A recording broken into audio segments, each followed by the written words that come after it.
एक समय की बात है, एक छोटे से गांव में राम और सीता नाम के कपल रहते थे। उनका एक अर्जुन नाम का बेटा था, जिसकी शादी रिया नाम की लड़की से हुई थी। राम और सीता कड़ी मेहनत करते थे और अपने बुढ़ापे के लिए पैसे बचाते।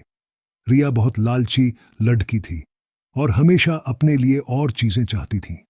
जैसे जैसे साल बीतता गया, रिया का लालच और बढ़ता गया। वह अपने पास रखे चीजों से कभी संतुष्ट नहीं रहती थी। वह हमेशा अपने सास ससुर से महंगे तोहफे मांगा करती थी और उनके बचाए हुए पैसों में से भी कुछ हिस्सा अपने लिए मांगती थी। राम और सीता बहुत ही अच्छे पेरेंट्स थे, इसलिए उसकी सारी जरूरतों को पूरा करते थे ताकि परिवार में शांति बनी रहे।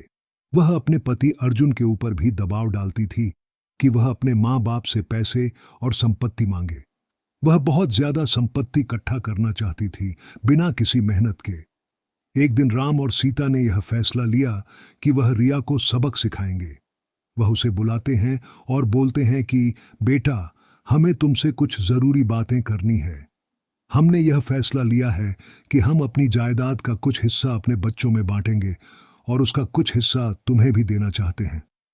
रिया खुशी से झूम उठती है, क्योंकि वह हमेशा से यही चाहती थी। लेकिन राम और सीता के मन में कुछ और ही चल रहा था।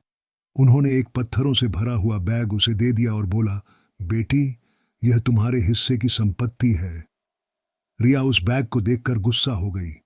उसने उस पत्थर से भरे हुए बैग को जमीन पर फेंका और जोर से चिल्लाते हुए बोली कि मेरी मजाक उड़ाने की तुम्हारी हिम्मत कैसे हुई?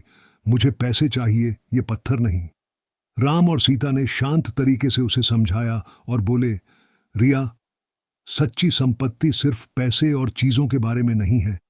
यह प्यार, दया और जो कुछ भी तुम्हारे पास है उसके लिए आभारी होने के बारे में है।